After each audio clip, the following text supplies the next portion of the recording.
Hello friends, welcome to the new video lecture of thermal physics for TGT, PGT and GIC lecturer. Myself Anup Kushwaha and you are watching Physics Scholar. तो TGT, PGT और GIC lecturer exam के लिए mechanics के हर एक topic को, हर एक chapter को properly complete करने के बाद हमने स्टार्ट किया हुआ है थर्मल फिजिक्स। और थर्मल फिजिक्स में अभी तक एक लेक्चर हो चुका है और उस लेक्चर में हमने जो भी टॉपिक पढ़ाए थे उसी पर बेस्ड प्रीवियस ईयर क्वेश्चन इस लेक्चर में हम करने वाले हैं। ठीक है, तो अगर आपने मैकेनिक्स के लेक्चर्स को नहीं देखा और आप चैनल पर पहली बार विजिट कर रहे हैं तो आप प्लेलिस्ट में जाकर उन लेक्चर्स को देख सकते हैं। ठीक है, चलिए तो फिर स्टार्ट करते हैं। Question number 1, a gas at 27 degree Celsius and pressure of 30 ATM। ATM मतलब यहाँ एटमॉस्फेरिक प्रेशर, प्रेशर की यूनिट में हमने मेंशन किया था। ये is allowed to expand to atmospheric pressure and volume is 15 times larger. मतलब जो गैस है जब वो एक्सपेंड होता है तो उस टाइम उसका जो प्रेशर है वो एटमॉस्फेरिक प्रेशर के इक्वल हो जाता है और जो वॉल्यूम है वो इनिशियल वॉल्यूम का 15 टाइम्स हो जाता है। Then the final temperature of the gas is, यानी गैस का क्या क्या दिया हुआ है। सबसे पहले तो उसका इनिशियल टेम्परेचर दिया है और इनिशियल प्रेशर दिया हुआ है और उसके बाद यहाँ पर यानी आप कह सकते हैं कि इनिशियल टेम्परेचर, इनिशियल प्रेशर, तो P1 और T1, V1 तो नहीं दिया है बट V1 के रिस्पेक्ट में V2 की वैल्यू गिवन है। जो V2 है वो V1 का 15 टाइम्स है, तो या 15V कह सकते हैं इसको।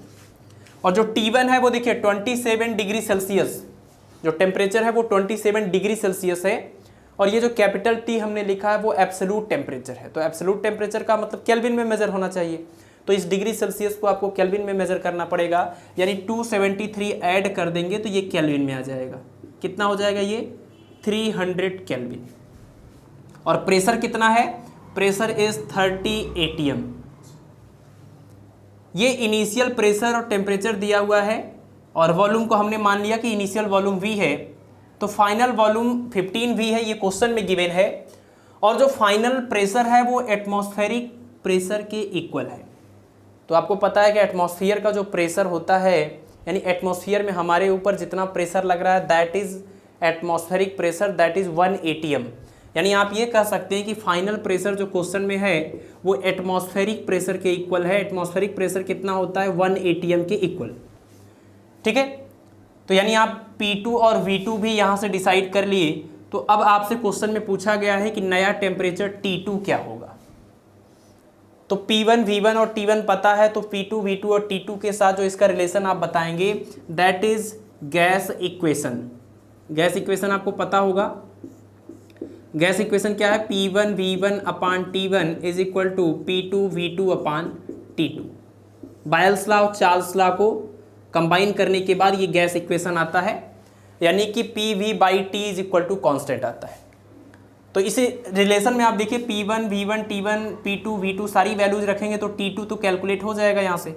तो वैल्यू पुट करते हैं, P1 है 30, V1 यानी V हमने एज्यूम कर लिया, T1 300 kelvin is equal to P2 है आपका यहाँ पर 1 ATM और V2 है 15V डिवाइडेड बाई T2, यहाँ से आप कैलकुलेट करेंगे। ये V से ये V कैंसिल, ये देखिए 30 है और ये 300 है तो यहाँ से कितना आ जाएगा 10 आ जाएगा और क्रॉस मल्टीप्लिकेशन करेंगे तो T2 इज इक्वल टू आ जाएगा 150। और इस फार्मूले में जो T यूज हुआ है that is absolute temperature. Absolute temperature का मतलब होता है जो टेम्परेचर आप केल्विन में मेजर करते हैं, और वही केल्विन में जब वो जीरो हो जाता है तो उसको एब्सोल्यूट जीरो बोलते हैं, जो कि -273 डिग्री सेल्सियस के इक्वल होता है। ठीक है, तो T2 की वैल्यू आ गई केल्विन में, बट ऑप्शंस देखिए यहाँ पर सारे ऑप्शन डिग्री सेल्सियस में गिवन है, तो इसको आपको चेंज करना पड़ेगा डिग्री सेल्सियस में।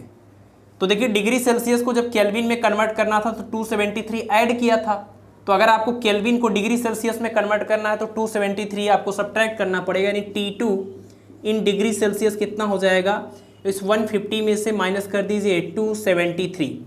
तो पहली बात तो ये आंसर आपका माइनस में आ जाएगा और यहाँ पर आ जाएगा 7 और ये 14 यानी कि 7 और इसके बाद कितना आ जाएगा, एक मिनट, ये 30 यानी कि यहाँ पर 3 आएगा और यहाँ पर 2 आ जाएगा और उसके बाद ये 1 आ जाएगा। तो 123 और ये माइनस में डिग्री सेल्सियस, तो T2 की वैल्यू हो जाएगी -123 डिग्री सेल्सियस। तो -123 डिग्री सेल्सियस मतलब ऑप्शन नंबर A करेक्ट हो जाएगा।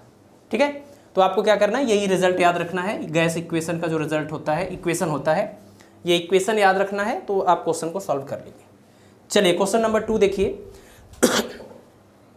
अ difference of temperature of 25 degree Celsius is equivalent to a difference to degree Fahrenheit में चारों ऑप्शन गिवन है। अब यहाँ पर एक चीज़ देखिए, ज़्यादातर लोगों को कन्फ्यूज़न हो जाता है और वो करते क्या हैं, 25 डिग्री सेल्सियस को फ़ारेनहाइट में कन्वर्ट करते हैं और इसमें से ऑप्शन को यहाँ पर ढूंढने लगते हैं और कोई ऑप्शन मैच नहीं करता, और कभी कभी मैच कर जाता है तो उनको लगता है करेक्ट हो गया है। तो 25 डिग्री सेल्सियस को फ़ारेनहाइट में नहीं कन्वर्ट करना है। दो टेम्परेचर का डिफरेंस अगर 25 डिग्री सेल्सियस है तो वही टेम्परेचर का डिफरेंस फ़ारेनहाइट में अगर निकालते तो कितना आता। इस तरह के क्वेश्चंस थोड़े से ट्रिकी हैं और ऐसे क्वेश्चन को सॉल्व करते टाइम थोड़ा सा केयरफुल रहेंगे आप लोग। देखिए इसके लिए हम एक आपको आइडिया देते हैं, और कोई भी रिलेशन आए, जैसे ये डिग्री सेल्सियस से फ़ारेनहाइट का क्वेश्चन है तो ऐसा भी हो सकता है डिग्री सेल्सियस से केल्विन का हो, डिग्री सेल्सियस से र्यूमर या रैंकिन का हो, या र्यूमर का फ़ारेनहाइट से हो, किसी दो का रिलेशन अगर आपसे पूछा जाता है इस तरीके का डिफरेंस का वाला क्वेश्चन, तो आप उसको कैसे सॉल्व करेंगे। देखिए अगर 25 डिग्री सेल्सियस का डिफरेंस बताया गया है, इसका मतलब दोनों टेम्परेचर के बीच जो ये नंबर ऑफ डिवीजन्स आएंगे सेल्सियस स्केल पर वो 25 डिवीजन आएंगे। 25 डिग्री सेल्सियस का डिफरेंस आने का मतलब कि 25 खाने के बराबर डिफरेंस है दोनों के टेम्परेचर में। तो पहले का टेम्परेचर अगर 100 है तो दूसरे का 75 हो सकता है, डिफरेंस 25 का है। ऐसा भी हो सकता है पहले का टेम्परेचर 75 हो, दूसरे का 50 हो, तभी 25 आएगा। तो ऐसे बहुत सारे केसेस पॉसिबल हैं। तो किसी एक पर्टिकुलर 25 डिग्री सेल्सियस को फ़ारेनहाइट में नहीं कन्वर्ट करना है, बल्कि 25 डिग्री सेल्सियस का डिफरेंस अगर डिग्री सेल्सियस में है तो फ़ारेनहाइट में कितने का डिफरेंस आएगा, वो डिफरेंस आपको बताना है। तो जब भी डिफरेंस वाले न्यूमेरिकल आएँ, जब भी इस तरह से टेम्परेचर के डिफरेंस वाले न्यूमेरिकल आएँ, तो आपको ये याद रखना है कि ये डिग्री सेल्सियस का जो 25 डिवीज़न है, 25 डिग्री सेल्सियस का जो डिफरेंस है, आपको ये देखना पड़ेगा कि ये फ़ारेनहाइट में कितने डिवीज़न के इक्वल है। डिवीज़न अगर आपको पता चल जाए फ़ारेनहाइट का, तो एक डिवीज़न एक फ़ारेनहाइट के इक्वल होता है, तो जितना भी डिवीज़न फ़ारेनहाइट में आएगा उतना डिग्री फ़ारेनहाइट हो जाएगा आपका। ठीक है, तो जब हमने आपको स्केल बताया था तो उसमें हमने आपको बताया था कि डिग्री सेल्सियस और फ़ारेनहाइट में नंबर ऑफ डिवीजन्स कितने होते हैं। तो डिग्री सेल्सियस में टोटल 100 डिवीजन्स होते हैं और फ़ारेनहाइट में टोटल कितने डिवीज़न होते हैं, तो फ़ारेनहाइट में होता है आपका 180 डिवीज़न। ठीक, तो आप ये कह सकते हैं कि 100 डिवीज़न ऑन सेल्सियस स्केल या degree Celsius, 100 division in degree Celsius is equal to 180 division in degree Fahrenheit, ऐसा बोल सकते हैं। क्योंकि दोनों का ये जो स्टार्टिंग पॉइंट है वो क्या है, वाटर का फ्रीजिंग पॉइंट है, और दोनों का ये जो एंड पॉइंट है ये क्या है, ये वाटर का बॉइलिंग पॉइंट है। तो यानी यहाँ से और यहाँ के बीच का जो टेम्परेचर है, जो ये स्केल का जो लेंथ है वो तो सेम है। तो यानी आप कह सकते हैं कि ये डिग्री सेल्सियस जो स्केल होता है उस पर जो 100 डिवीज़न जितने लेंथ में बनाए गए उतने ही लेंथ में फ़ारेनहाइट में 180 डिवीजन्स बनाया गया है। ठीक है, तो आप कह सकते हैं कि 100 division on Celsius scale is equal to 180 division on Fahrenheit. इसी तरह से अगर आप केल्विन को भी साथ में लेना चाहते हैं तो इज इक्वल टू लिख सकते हैं, केल्विन में भी 100 डिवीज़न होते हैं सेम लेंथ में, तो लिख सकते हैं equal to 100 division on Kelvin scale. ठीक है, तो आपको डिग्री सेल्सियस और फ़ारेनहाइट का रिलेशन चाहिए। तो 100 division in degree Celsius 180 division in Fahrenheit के इक्वल है। तो अगर हम 1 डिवीज़न निकालें, 1 division in degree Celsius is equal to 180/100 हो जाएगा, इतना डिवीज़न इन डिग्री फ़ारेनहाइट, या सीधे आप लिखिए इन ये डिग्री फ़ारेनहाइट। ठीक है, तो 1 डिवीज़न डिग्री सेल्सियस में जो 1 डिवीज़न है वो फ़ारेनहाइट में कितने डिवीज़न के इक्वल है, तो यहाँ से आप इसको कैलकुलेट कर लीजिए कितना आ जाएगा, 9/5, 9/5 डिग्री फ़ारेनहाइट या इतने डिवीज़न के इक्वल। तो डिग्री सेल्सियस का जो एक डिवीज़न है वो फ़ारेनहाइट के 9/5 डिवीज़न के इक्वल होता है। तो डिग्री सेल्सियस का जो 25 डिवीज़न है वो फ़ारेनहाइट के कितने डिवीज़न के इक्वल होगा पता कर लीजिए। तो 1 डिवीज़न 9/5 डिग्री फ़ारेनहाइट, तो 25 डिवीज़न कितना हो जाएगा, 25 से मल्टीप्लाई करेंगे तो 25 इंटू 9/5 डिग्री फ़ारेनहाइट। कैंसिल कर लीजिए, मल्टीप्लाई कर लीजिए, 45 डिवीज़न आ जाएगा, 45 डिवीज़न इन डिग्री फ़ारेनहाइट, यही आएगा। और डिग्री फ़ारेनहाइट में एक डिवीज़न का मतलब कि 1 डिग्री फ़ारेनहाइट होता है, तो 45 डिवीज़न 45 डिवीज़न का मतलब 45 डिग्री फ़ारेनहाइट। तो आपका आंसर कितना आ जाएगा यहाँ से, यानी आप ये कह सकते हैं कि 25 डिग्री सेल्सियस का जो डिफरेंस है फ़ारेनहाइट में अगर वही निकालेंगे तो 45 डिग्री फ़ारेनहाइट का डिफरेंस आएगा। क्लियर है? इस क्वेश्चन को आप एकदम मोस्ट इंपॉर्टेंट क्वेश्चन की कैटेगरी में रखिए, क्योंकि इस तरह के क्वेश्चंस की गलत होने की पॉसिबिलिटी बहुत ज़्यादा है। ज़्यादातर लोग यही करते हैं, मैक्सिमम लोग करते हैं कि इसको चेंज कर देते हैं फ़ारेनहाइट में और उसके अकॉर्डिंग ऑप्शन देखते हैं। ठीक है, तो डिफरेंस जब भी दिया हो तो आप क्या करिएगा, नंबर ऑफ डिवीजन इस स्केल पर और अगला जो भी दिया जाएगा उसके नंबर ऑफ डिवीजन को इक्वल करिएगा, और जितने का डिफरेंस आ रहा है वो जो डिफरेंस है वो नंबर ऑफ डिवीजन है। 25 डिग्री सेल्सियस का डिफरेंस मतलब 25 डिवीजन का डिफरेंस है। तो सेल्सियस स्केल पर 25 डिवीजन का डिफरेंस है, तो फ़ारेनहाइट पर कितने डिवीजन आएंगे इसके इक्विवेलेंट, तो 45 डिवीजन आएंगे, और एक डिवीजन मतलब 1 डिग्री फ़ारेनहाइट, तो 45 डिवीजन 45 डिग्री फ़ारेनहाइट हो जाएगा। ठीक है, तो इस क्वेश्चन का जो आंसर है दैट इज 45 डिग्री फ़ारेनहाइट, यानी ऑप्शन नंबर ए करेक्ट हो जाएगा। चलिए नेक्स्ट क्वेश्चन की ओर चलते हैं।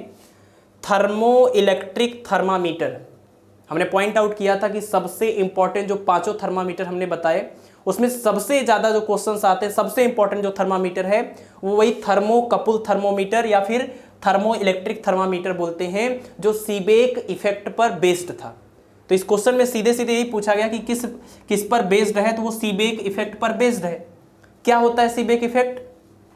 तो जब दो मेटल का ऐसे एक पेयर बनाते हैं और उनको अलग अलग टेम्परेचर्स पर रखते हैं, तो इसकी वजह से उनके दोनों एंड्स के बीच में एक पोटेंशियल डिफरेंस आ जाता है और करंट फ्लो होने लगता है।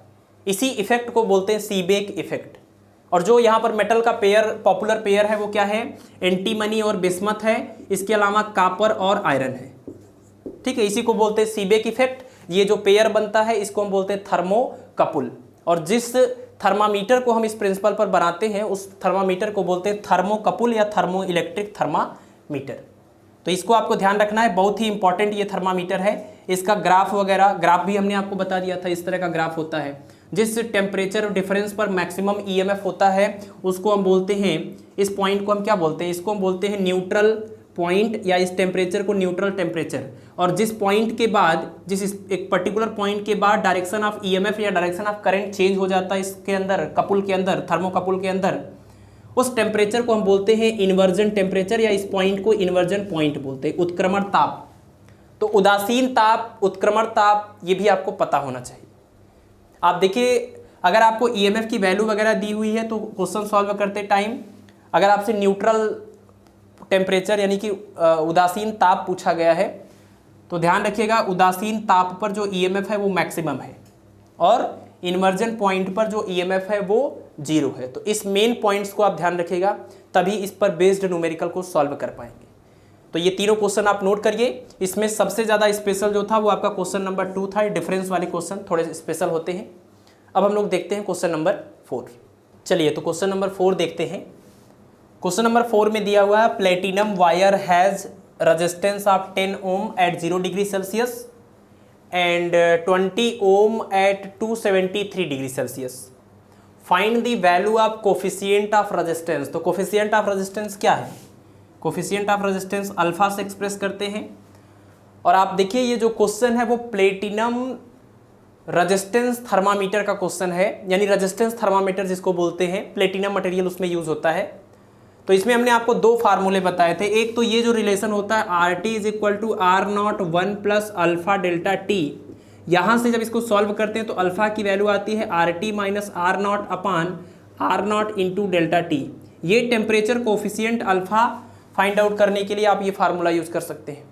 दूसरा वो अननोन टेम्परेचर अगर आपको पता करना है तो unknown temperature T equal to क्या होता है RT minus R0 upon R100 minus R0 into 100, और ये आंसर किस में आएगा? डिग्री सेल्सियस में। तो आप ये भी फार्मूला याद रखिए, इसको सॉल्व करेंगे ये आ जाएगा, और एक फार्मूला ये है। तो अगर आपको अननोन टेम्परेचर फाइंड आउट करना है तो आपको 0 और 100 डिग्री सेल्सियस पर रेजिस्टेंस गिवन होगा और अननोन टेम्परेचर पर भी रेजिस्टेंस गिवन होगा। तो फिर आपसे अननोन टेम्परेचर पूछा जाएगा, तो ये फार्मूला आप यूज़ कर सकते हैं। अगर आपको टेम्परेचर कोफिशिएंट पूछा जा रहा है तो आप ये फार्मूला यूज़ कर सकते हैं और आपका क्वेश्चन इसी फार्मूले से सॉल्व होगा। तो अल्फा की वैल्यू फाइंड आउट करनी है, तो जो वैल्यूज गिवन है वो देख लीजिए। A platinum wire has resistance of 10 ohm at 0 degree Celsius, यानी आप कह सकते हैं आर नॉट की वैल्यू कितनी है 10 ओम। 0 डिग्री सेल्सियस पर रेजिस्टेंस 10 ओम और 20 डिग्री सेल्सियस पर रेजिस्टेंस कितना है, यानी R20 कह लीजिए। R20 कितना है, R20 गिवन है, एक सेकेंड, ये 273 है, मतलब 273 डिग्री सेल्सियस, और इस पर जो वैल्यू गिवन है वो है 20 ओम। ठीक है, और आपको अल्फा की वैल्यू फाइंड आउट करनी है। तो अल्फा का जो फार्मूला होता है जरा आप देखिए इसमें, RT माइनस R0 अपान R0 इंटू डेल्टा टी। यहाँ पर आप देखिए RT का मतलब यही है कि जो 0 से ज़्यादा जो भी दूसरा टेम्परेचर है वही RT है। यहाँ पर T का मतलब 273 है। ठीक, तो RT की वैल्यू पता है, R0 की वैल्यू पता है, इसमें वैल्यू पुट कर दीजिए। RT की वैल्यू कितनी रखेंगे, तो RT की वैल्यू 20 ओम माइनस R0 की वैल्यू 10 ओम अपान R0 की वैल्यू फिर से रखेंगे यहाँ से 10 और इनटू में डेल्टा टी। डेल्टा टी का मतलब चेंज इन टेम्परेचर, और आप देख लीजिए पहला टेम्परेचर 0 है और दूसरा टेम्परेचर कितना है 273 है, तो डिफरेंस कितने का आएगा 273 का आएगा। तो यानी 273 ये डेल्टा टी की वैल्यू। 20 माइनस 10 करेंगे 10 आएगा और उस 10 से ये 10 कैंसिल हो जाएगा। तो आप कह सकते हैं कि temperature coefficient alpha is equal to 1 upon 273, और यूनिट क्या आएगा, तो देखिए ये रेजिस्टेंस की यूनिट, ये रेजिस्टेंस की यूनिट कैंसिल हो गए, और अपान में ये जो टेम्परेचर है वो डिग्री सेल्सियस में है, तो 1 अपान degree Celsius, that means degree Celsius inverse. ये आपका आंसर हो जाएगा, यानी कि ऑप्शन नंबर ए करेक्ट हो जाएगा, 1 अपान 273 डिग्री सेल्सियस इनवर्स। तो टेम्परेचर कोफिशिएंट जो होता, सॉरी कोफिशिएंट ऑफ रेजिस्टेंस जो अल्फा होता है, इसको टेम्परेचर कोफिशिएंट ऑफ रेजिस्टेंस बोलते हैं। इसकी जो यूनिट है वो भी याद रखिए, डिग्री सेल्सियस इनवर्स। एक और पॉइंट आप याद रखिए कि अल्फा की जो वैल्यू होती है टेम्परेचर कोफिशिएंट ऑफ रेजिस्टेंस, ये वैल्यू पॉजिटिव होती है। अल्फा की वैल्यू पॉजिटिव होती है किसके लिए, ये कंडक्टर के लिए इसकी वैल्यू पॉजिटिव होती है, लेकिन सेमी कंडक्टर के लिए इसकी वैल्यू निगेटिव होती है। सेमी कंडक्टर के लिए इसकी वैल्यू निगेटिव होती है। इसका मतलब क्या है, इसका मतलब ये कि मेटल या कंडक्टर का, जो कंडक्टर्स होते हैं उनका टेम्परेचर बढ़ाने से उनका रेजिस्टेंस बढ़ता है। दैट मीन्स अल्फा की वैल्यू पॉजिटिव होती है फॉर कंडक्टर्स। लेकिन सेमी कंडक्टर जैसे कि सिलिकॉन, जर्मेनियम, ये सब जो सेमी कंडक्टर्स हैं, इनका जब हम टेम्परेचर बढ़ाते हैं तो इनका रेजिस्टेंस घटता है, यानी इनका टेम्परेचर कोफिशिएंट ऑफ रेजिस्टेंस कैसा होता है, नेगेटिव। तो एग्जाम में आपसे कंडक्टर और सेमी कंडक्टर नाम नहीं दिया जाता, बल्कि इस तरीके से पूछ लिया जाएगा कि एल्युमिनियम का टेम्परेचर कोफिशिएंट ऑफ रेजिस्टेंस कैसा होगा, पॉजिटिव होगा कि नेगेटिव। तो फिर आपको ये वहाँ पर पहले डिसाइड करना है कि जो भी आपको गिवन एलिमेंट है वो किस कैटेगरी में आता है, वो कंडक्टर की कैटेगरी में आता है कि सेमी कंडक्टर की कैटेगरी में आता है। अगर वो कंडक्टर है तो अल्फा की वैल्यू पॉजिटिव, अगर वो सेमी कंडक्टर है तो अल्फा की वैल्यू नेगेटिव। ठीक है, तो काफ़ी इंपॉर्टेंट टॉपिक है, ये पॉइंट है, इसको आप ध्यान रखिए। नेक्स्ट क्वेश्चन देखिए, क्वेश्चन नंबर 5।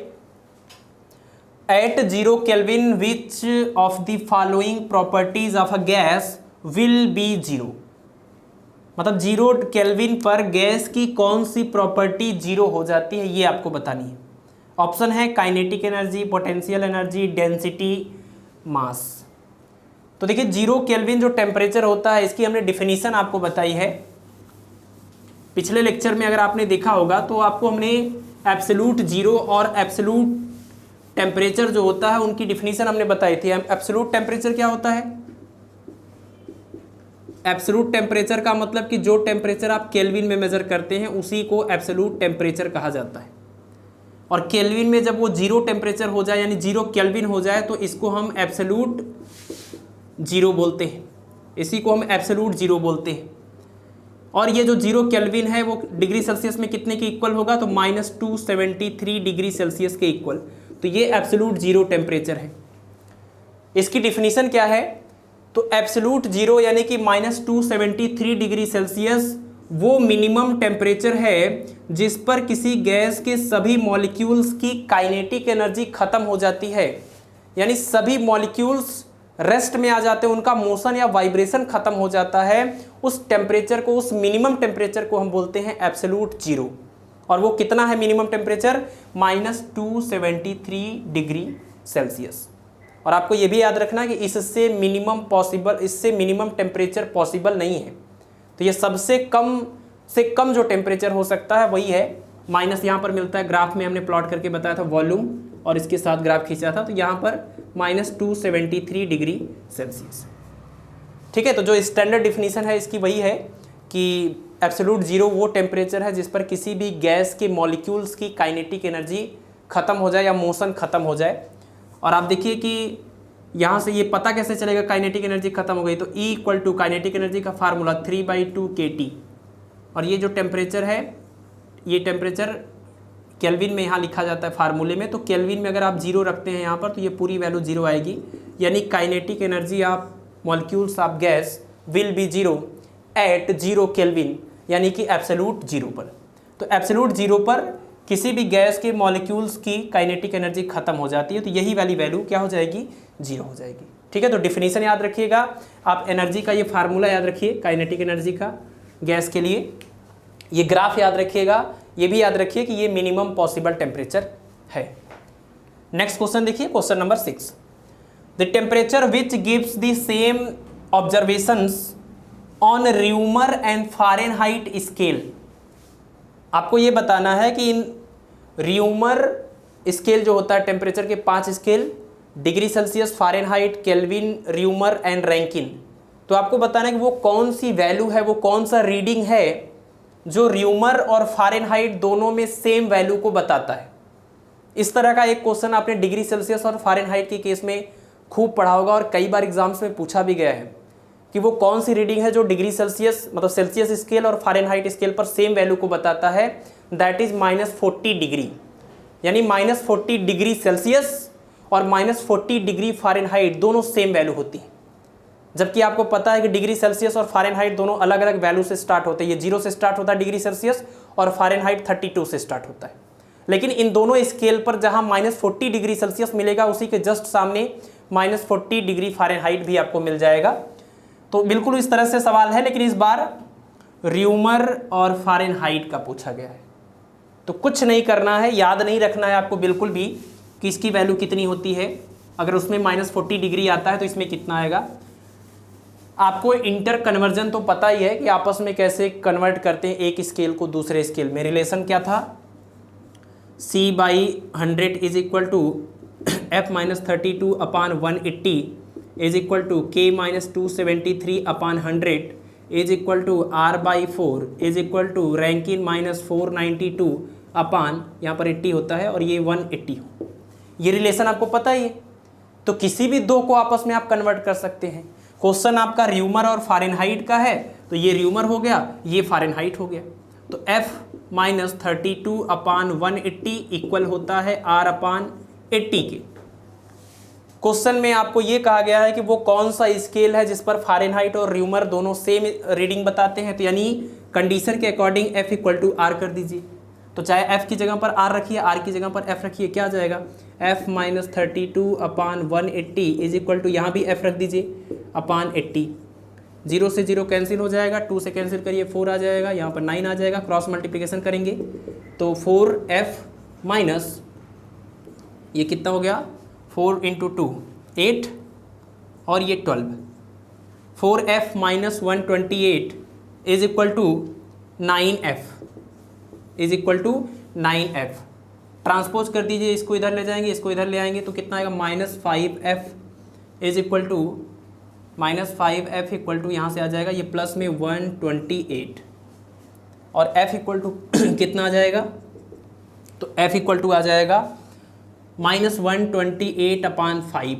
डिवाइड करिए 2 और 5 मतलब 25 पॉइंट, यहाँ 3 बचेगा 6 टाइम्स। और फ़ारेनहाइट में ये वैल्यू आई है, मतलब ये डिग्री में वैल्यू आ जाएगी। तो आप ये कह सकते हैं कि र्यूमर में और फ़ारेनहाइट में -25.6 डिग्री वो टेम्परेचर है जो फ़ारेनहाइट स्केल और र्यूमर स्केल दोनों पर सेम रीडिंग को रिप्रेजेंट करता है। ठीक है, जैसे डिग्री सेल्सियस और फ़ारेनहाइट का क्वेश्चन आता है, उसमें फाइनल आंसर -40 डिग्री आता है, बहुत ही पॉपुलर ये वैल्यू है। वैसे ये क्वेश्चन आपका र्यूमर और फ़ारेनहाइट का था, तो इसका आंसर आ जाएगा -25.6 डिग्री। इसी तरीके से आपसे कोई भी क्वेश्चन पूछ सकते हैं कि केल्विन और र्यूमर में वो कौन सा स्केल है जो दोनों पर सेम रीडिंग को शो करता है, या फ़ारेनहाइट और रैंकिन का पूछा जा सकता है। तो किसी भी दो का रिलेशन पूछा जाए, कॉन्सेप्ट यही होगा कि इनका जो इंटर कन्वर्जन का रिलेशन है उसको यूज़ करिए और फिर दोनों वैल्यू को आपस में इक्वल कर दीजिए, सॉल्व कर दीजिए, आपका आंसर आ जाएगा। ठीक है, चलिए, तो ये क्वेश्चन नंबर 6 हो गया है। अभी हम लोग देख लेते हैं क्वेश्चन नंबर 7। तो क्वेश्चन नंबर 7 में दिया हुआ है थर्मो इलेक्ट्रोमोटिव फोर्स, यानी कि थर्मल, जो आपने पढ़ा था थर्मोकपुल थर्मामीटर, उस थर्मोकपुल थर्मामीटर में जो आप ये कपुल बनाते हैं, तो इसका जो ईएमएफ है, इसके दोनों इंड्स, दोनों सिरों के बीच में जो ईएमएफ आया है, जो पोटेंशियल डिफरेंस आया है, उसकी वैल्यू इस तरीके से है E = 40t - t²/20, जहाँ पर t क्या है, t is the temperature in degree Celsius. ठीक है, t टाइम नहीं है, यहाँ पर टेम्परेचर है डिग्री सेल्सियस में। तो यानी इन दोनों के बीच में टेम्परेचर डिफरेंस अगर t डिग्री सेल्सियस हो, तो जो उसके अक्रॉस ईएमएफ आएगा वो इस इक्वेशन से फाइंड आउट होगा। कह रहे हैं find the neutral temperature of thermocouple. जो थर्मोकपुल आपने बनाया है उसका न्यूट्रल टेम्परेचर कितना है, उदासीन ताप कितना है। तो एक क्वेश्चन आप तब तक सॉल्व नहीं कर पाएंगे जब तक आपको ये ग्राफ नहीं पता होगा। थर्मोकपुल थर्मामीटर के लिए ईएमएफ और टेम्परेचर डिफरेंस के बीच का जो ग्राफ आता है वो इस टाइप का आता है। इससे पता चलता है कि जैसे जैसे आप टेम्परेचर डिफरेंस दोनों इंड्स के क्रॉस टेम्परेचर जितना ज़्यादा आप डिफरेंस क्रिएट करेंगे उतना ज़्यादा ईएमएफ बढ़ेगा और एक खास टेम्परेचर पर ईएमएफ मैक्सिमम होगा। इसी खास टेम्परेचर को ही हम बोलते हैं न्यूट्रल टेम्परेचर, यानी उदासीन ताप। और यही टेम्परेचर आपको पता करना है जिस टेम्परेचर पर, जिस ताप पर ईएमएफ की वैल्यू मैक्सिमम हो जाए। ठीक है, तो यही है आपका ये न्यूट्रल टेम्परेचर जिस पर ईएमएफ की ये वैल्यू मैक्सिमम वैल्यू मिलती है, ई मैक्सिमम। तो देखिए इस इक्वेशन को आप लिखिए सबसे पहले E = 40t - t²/20, और इसको एक बार डिफरेंशिएट करिए with respect to temperature T। तो dE/dt इज इक्वल टू ये आ जाएगा 40 माइनस यहाँ से कितना आएगा 2t/20, यानी कि t/10। dE/dt की वैल्यू हमने क्यों निकाली है, मतलब rate of change of EMF with respect to temperature, क्योंकि आप देखिए कि न्यूट्रल टेम्परेचर, उदासीन ताप, वो ताप है जिस पर ईएमएफ मैक्सिमम होता है। और मैक्सिमम मिनिमा अगर आपने पढ़ा होगा तो आपको पता है कि मैक्सिमम के लिए उसका फर्स्ट डेरिवेटिव 0 होना चाहिए। तो अगर आप ये इसमें इस बात को एक्सेप्ट करते हैं कि इस पर टेम्परेचर T पर ईएमएफ मैक्सिमम है, तो ईएमएफ मैक्सिमम होने का मतलब कि उसका फर्स्ट डेरिवेटिव 0 आना चाहिए। तो यहाँ से आप कह सकते हैं कि फॉर मैक्सिमम ईएमएफ उसका फर्स्ट डेरिवेटिव dE/dt 0 के इक्वल होगा। और dE/dt की वैल्यू कितनी है, 4 - t/10 = 0 करिए, ट्रांसपोज करिए तो क्या मिल जाएगा, 40 = t/10, क्रॉस मल्टीप्लिकेशन करिए, t आ जाएगा 400, यानी कि 400 डिग्री सेल्सियस। यानी ये जो न्यूट्रल टेम्परेचर है ये कितना है, 400 डिग्री सेल्सियस। और इस टेम्परेचर डिफरेंस पर जो थर्मोकपुल का ईएमएफ होगा वो मैक्सिमम होगा। तो इसका आंसर है 400 डिग्री सेल्सियस। तो मैक्सिमा की ये कंडीशन आप याद रखिए, मैक्सिमा की कंडीशन। साथ ही साथ इस ग्राफ में न्यूट्रल पॉइंट और यहाँ पर जो इन्वर्जन पॉइंट मिलता है, उत्क्रमण ताप, इन दोनों की परिभाषाएं भी, मतलब डिफिनीशन भी आपके दिमाग में होनी चाहिए ग्राफ में कि ये दोनों पॉइंट कहाँ पर लोकेट होते हैं। ठीक, चलिए ये क्वेश्चन भी काफ़ी इंपॉर्टेंट है। इसके पहले हमने एक क्वेश्चन आपको टेम्परेचर डिफरेंस का बताया था, वो एक बहुत ही इंपॉर्टेंट क्वेश्चन है, और एक ये इंपॉर्टेंट क्वेश्चन है सॉल्व करने में जो न्यूमेरिकल है। बाकी तो लैंग्वेज के बेसिस पर और डेफिनेशन के बेसिस पर भी जीरो, एब्सोल्यूट जीरो जो होता है उसका क्वेश्चन पूछा गया, सीबेक इफेक्ट का क्वेश्चन पूछा गया, तो वो सब तो आपको जानना ही है। बट जो सॉल्व करने वाले क्वेश्चन है उसमें ये दोनों क्वेश्चन इंपॉर्टेंट थे, टेम्परेचर डिफरेंस के और ये थर्मोकपुल ईएमएफ के। नेक्स्ट क्वेश्चन देखिए, और ये क्वेश्चन काफ़ी आसान है कि pressure inside two soap bubbles are 1.01 and 1.03 ATM, मतलब प्रेशर दिया हुआ है P1 कह लीजिए, इसको P2 कह लीजिए। Then the ratio between their volumes, यानी दो सोप बबल हैं और उनका प्रेशर दिया हुआ है, इसको हटा रहे हैं, दो सोप बबल का प्रेशर दिया हुआ है और उनके वॉल्यूम का रेशियो पूछा गया। तो प्रेशर दिया है तो आप लिख लीजिए P1 की वैल्यू 1.01 ATM, P2 की वैल्यू 1.03 ATM और वॉल्यूम V1 और V2 इन दोनों का रेशियो पता करना है। तो प्रेशर और वॉल्यूम के बीच में रिलेशन बताने वाला इक्वेशन आपको पता है, P1 V1 is equal to P2 V2 Boyle's law के अकॉर्डिंग। यहाँ से आप V1 और V2 का रेशियो निकाल सकते हैं। तो V1 अपान V2 किसके इक्वल आ जाएगा, P2 अपान P1 के इक्वल। P2 की वैल्यू 1.03, P1 की वैल्यू 1.01, 100 से मल्टीप्लाई करिए 103 101, यानी कि वॉल्यूम का जो रेशियो आ जाएगा 103:101 आ जाएगा, यानी ऑप्शन नंबर सी करेक्ट हो जाएगा। ठीक है, तो इस तरह से हमने 8 क्वेश्चन आपको इस टॉपिक से बता दिए, जिसमें हमने आपको थर्मामीटर और थर्मल एक्सपेंशन पढ़ाया था।